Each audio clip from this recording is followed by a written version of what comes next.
Alright guys, welcome back.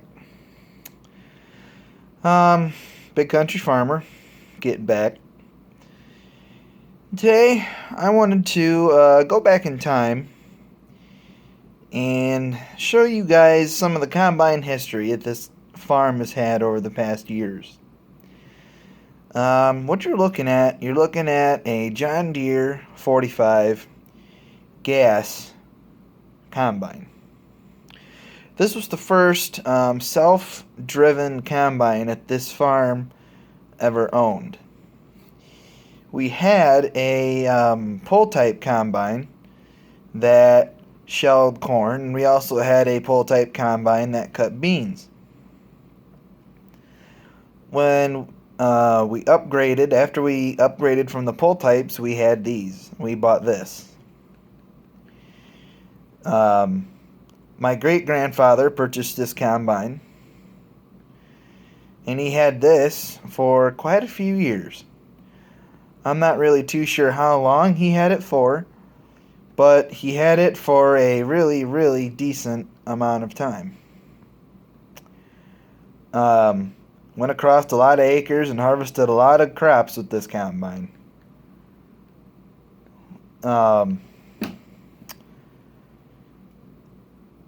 Had a 15-foot head on it, just like the one on the front of it, so I don't even think that's 15 foot. I don't know how big that head is, but that was about the size that we had. And it had a 2-row head on it. So this was the combine that we had. That was the first drivable combine we had. And this combine is a Massey Ferguson 410. My great-grandfather also bought this combine, and it was a big step up. Had a 4-row corn sheller, and I believe a 15-foot head. He had this combine for quite a long time too. Really good combine, really clean when he bought it, and it was a really decent combine. Had this in the late 70s. Of course, that was when you didn't really have to have a lot of acres, but this was a good combine. It ran great, had little issues, so I've been told. And it was a really decent sized combine. So after we had the 410, we upgraded to a Massey 550. Same heads, but I do believe this was the first combine that they had that could run a 6-row corn head, I believe. Might have been only 4. But I do believe that this one was able to take in 6 rows. I'm not too sure. Maybe only 4. But anyway, this was to step up from the 410. Had this combine for a long time also. It looks just like this. Single tires, no duals. Was a really big step up. Then we upgraded to an 860. This is the combine that we were able to use a 25-foot grain head on, and this was definitely a combine that we had a 6-row head on. We had this combine for probably 6 or 7 years. Did a really good job in the combine. Back then, this was considered to be a pretty big combine. And the reason we had Massey Ferguson was because we had a cousin that worked on Massey Ferguson equipment. He was a mechanic. So we would just take our equipment to his house because he had a big shop, and he would work on it for us. Then, once he retired, we got rid of Massey and switched to John Deere, but that's coming up here in a little bit. So we had the 860. Then we upgraded to an 8560 Massey Ferguson combine.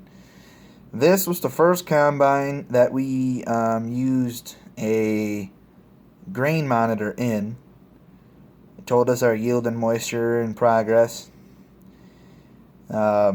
bushels per acre, well, how much we harvested total. And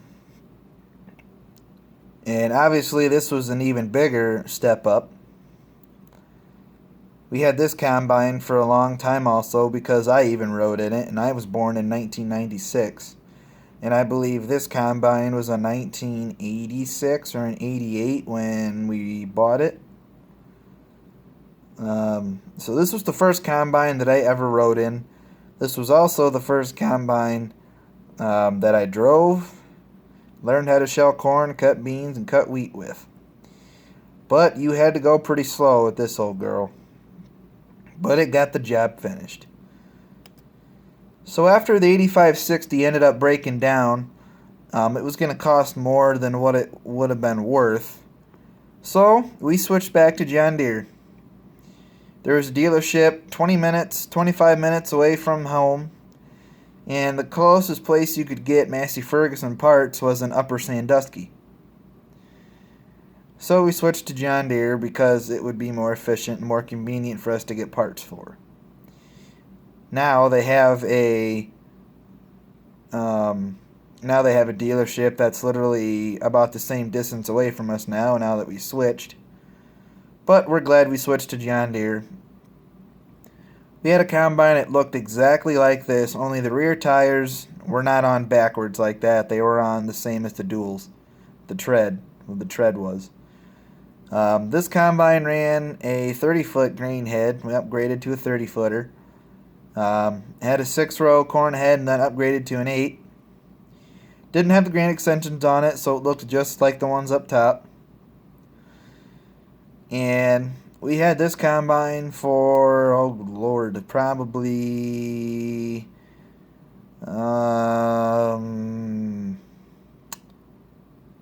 let's see, bought this, and so we would have had this combine for about 7 years. Was able to run Green Star in it. We had auto steer in it when cutting beans and wheat. So we had this combine for about 6 or 7 years, and then we upgraded to the 9750, which we have now. Had the grain extensions like up top on it. Did not have the duals, it had the floaters. And it looked just like this. So after we bought the combine, we ran the floaters for a while. Then we switched over and put duals on each side, and also spent some money and got grain extensions also. So now this combine can hold up to 550 bushel. This combine does a fantastic job. It's really easy to set up as far as getting the sieves adjusted, the fan adjusted. Brings in really clean corn and really clean beans, really clean wheat. The only time we really had any dirty wheat was when we had really fine kernels. And the only time we had really dirty beans was when the beans were ready, but the pod and the chaff itself was still green.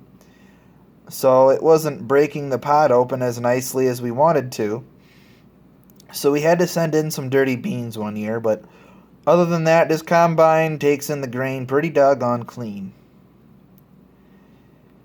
So that's a little bit about our combine history. I'm probably going to do another video of our tractor history here in a little bit. I'm not going to go all the way back. I'm probably going to go all the way back to 1968, which was when my grandpa... actually, no, I'm going back farther than that. I'm going back to 1944 because I have to add in the Farmall tractors. So, next video will be about the tractors. But before that video, there will be a video about the state fair. I mentioned it in my video from before. You'll be able to see pig shows and basically what we will be doing throughout the week. So mainly pig shows. So be prepared to see that. After state fairs, when I will probably do a video of the tractor history. So thanks for watching. Appreciate it. Thank you for getting me over 250 subscribers. And thank you for the views again. And don't forget to subscribe to my other channel, BC Farmer 2.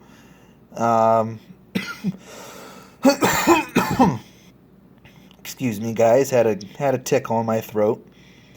Don't forget to subscribe to the second channel.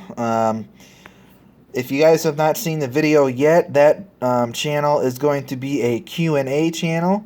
So you will be able to see Q&A videos of subscribers asking me questions. So far, I've only had 2 people comment, so keep on bringing in the questions. So I have enough questions to do a Q&A.